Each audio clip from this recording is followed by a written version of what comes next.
Hi, this is the weekly recap for the week ending Friday the 12th.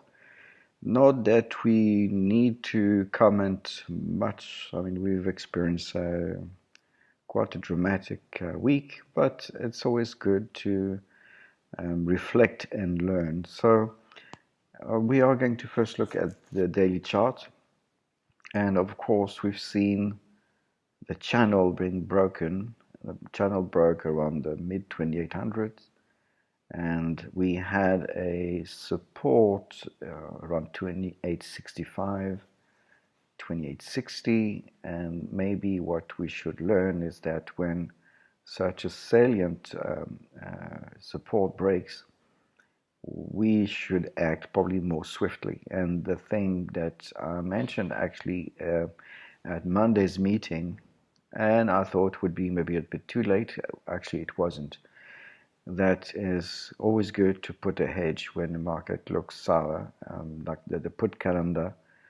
I hope some of you put some put calendars around the 2700 and maybe roll them, took profit and rolled them, because that would definitely have helped the October trade and even the November trade.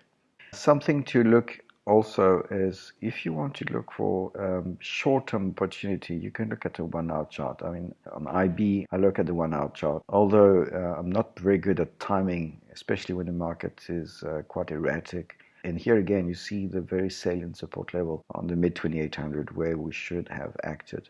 So that can help some decision points. But something a lot of traders tend to ignore or neglect or overlook is that when the market moves fast, it is actually more important to take a longer view. There's actually more information because short time frames are very noisy. Here you can see that if we plot a fib from the April lows to the recent highs, we have a strong support level on 2700 that was nearly touched this week. And we see also the 2800. I mean, it's crazy how efficient and accurate those levels are. So that's probably a very strong support. It could, of course, be penetrated to the June lows in the 2690, 2700, but the market has bounced a few times, 2710 and even yesterday 2730.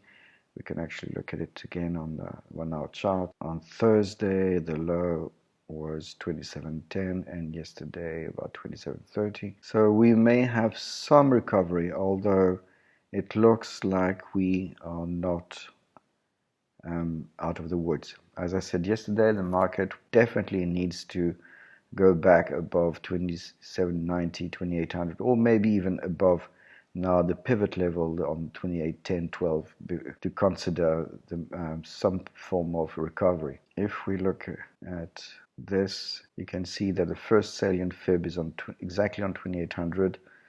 And there will be definitely, I mean, I believe the market will not pass 2850, not anytime soon. There may be an attempt to recover, but as far as this signal is going, the negative energy is very strong, very, very strong, and not really ready to turn around. This doesn't mean that on an hourly chart, as you can see, it looks like it's bouncing. It's bouncing. It bounced on Thursday. And it may try and reach the 2790, 2800 again. But I don't think the market is ready to recover. It will probably oscillate here and probably give it another bout of selling.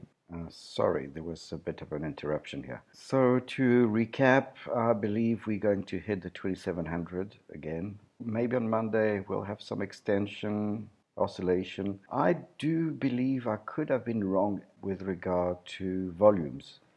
Volumes on ES were on the lighter side, but it looks like on the big contract there was substantial selling and actually substantial buying also at the close. And we need volume peaking to see some form of capitulation.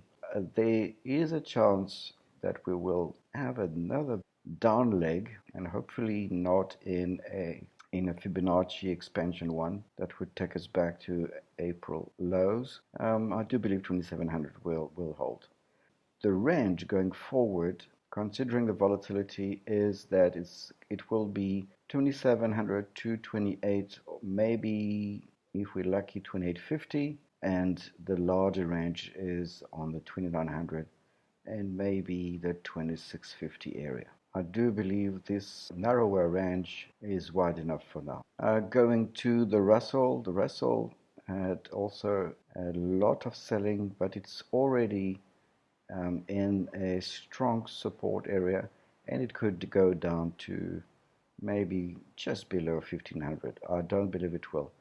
The thing is that on the Dow Jones, 25,000 has held, so we may also here be on a support. For the same reason, there could be further ripples and the low 2500 being tested again, but maybe this is a sign that 2700, the 25,000 and the 1500 area are strong supports, but we'll see how the volatility behaves. Right, I'm going to record now the recap or the trades in a separate video. So let's call it end of part 1. Thanks for watching.